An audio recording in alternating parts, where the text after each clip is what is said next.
yanzu na gane sai da ke duniya za na more rayuwa.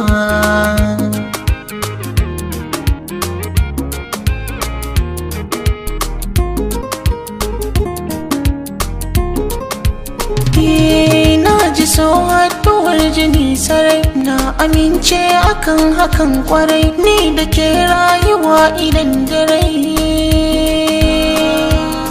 Na yi burin zama da ke da'iman abadin a rayuwa.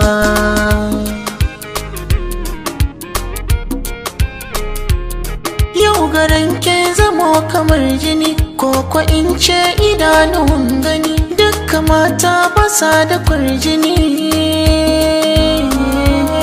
Duk garin nan na bincike, gona ke ɗaikin samu karbuwa.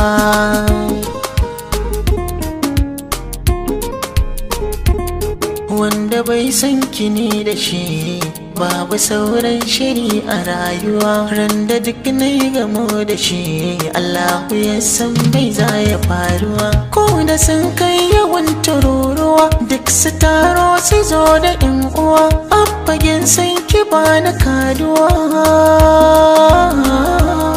Na sadaukar dare ake ko da ni za da rasa rayuwa.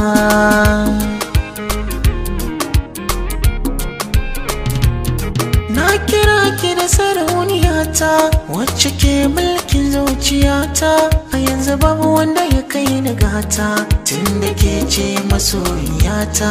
Kin iya kwalliya da tsafta, kina da sauƙin fahimta, duk hankalina gunki nan ya karkata. Da an kira sunanki ba na firgita, sai ran da na aure ki hankalina zai kwantawa.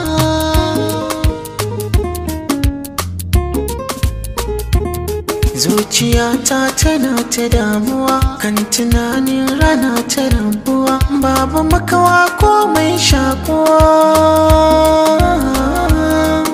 Ba ni fata da ni da ke